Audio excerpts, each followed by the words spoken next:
PTA और contract की नौकरी क्या पेंशन के लिए गिनी जाएगी? 17 साल सेवा के बाद भी पेंशन से इनकार। देखिए हाईकोर्ट का ऐतिहासिक फैसला। नमस्कार दोस्तों, मैं हूं उर्वशी राजटा और आपका बहुत बहुत स्वागत है आपके अपने यूट्यूब चैनल लीगल पॉइंट में।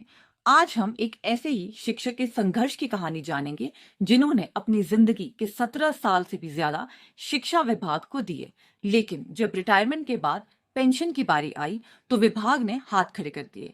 क्या अस्थाई और कॉन्ट्रैक्ट पर की गई सेवा का कोई मूल्य नहीं? क्या सालों की मेहनत पर पानी फिर जाएगा? चलिए जानते हैं इस पूरे मामले को। केस का नाम ललित सेन बनाम हिमाचल प्रदेश सरकार और अन्य। केस संख्या CWP संख्या 10783 साल 2024।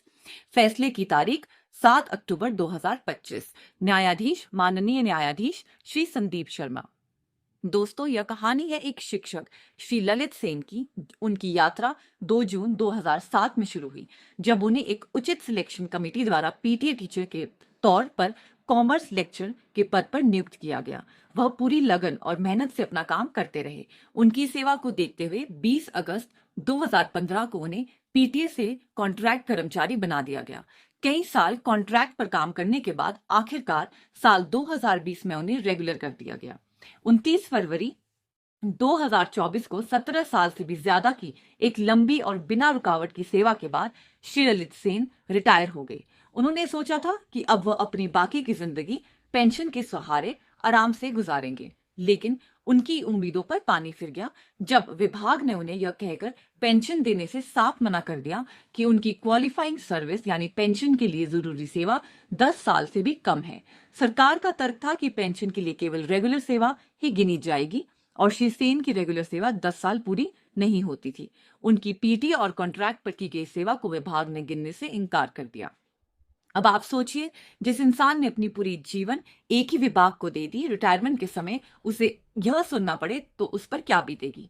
श्री सेन ने विभाग से बहुत गुहार लगाई, लेकिन जब कोई सुनवाई नहीं हुई तो उन्होंने न्याय के लिए हिमाचल प्रदेश हाईकोर्ट का दरवाजा खटखटाया।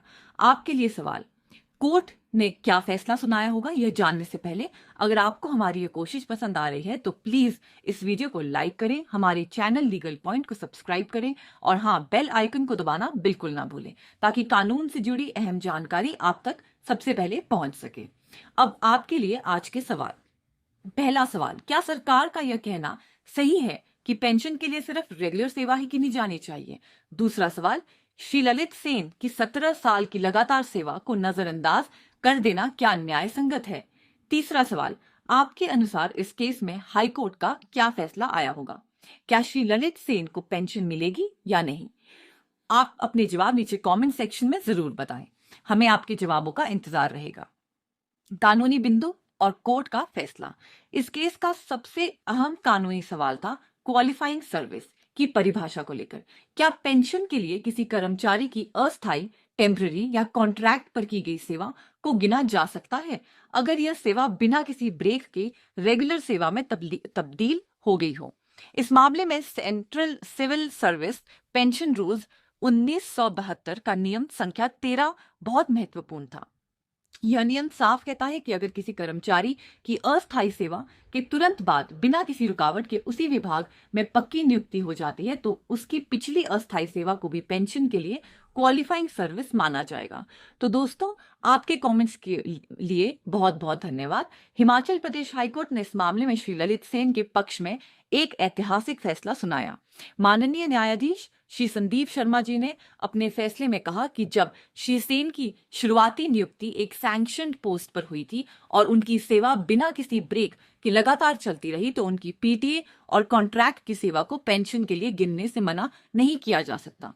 कोर्ट ने पाया कि विभाग ने खुद ही उनकी पिछली सेवा को रेगुलर करने का आधार बनाया था, तो अब उसी सेवा को पेंशन के लिए गिनने से इनकार नहीं कर सकता। कोर्ट ने सरकार को आदेश दिया कि श्री ललित सेन की पीटीए, कॉन्ट्रैक्ट और रेगुलर यानी उनकी पूरी 17 साल की सेवा को गिनकर उनकी पेंशन सभी लाभों के साथ तुरंत जारी की जाए। तो दोस्तों, यह था हाईकोर्ट का एक बहुत ही महत्वपूर्ण फैसला जो हजारों ऐसे कर्मचारियों के लिए उम्मीद की एक किरण है जो अस्थायी या कॉन्ट्रैक्ट पर सालों तक सेवा देते हैं। यह फैसला इस सिद्धांत को मजबूत करता है कि किसी कर्मचारी की सालों की मेहनत को यूं ही व्यर्थ नहीं जाने दिया जा सकता। आपको यह फैसला कैसा लगा हमें कमेंट में जरूर बताएं। इस वीडियो को ज्यादा से ज्यादा शेयर करें ताकि यह जानकारी सभी तक पहुंच सके। लीगल पॉइंट्स जुड़े रहने के लिए आपका धन्यवाद। मिलते हैं अगले वीडियो में एक नए कानूनी मामले के साथ। नमस्कार।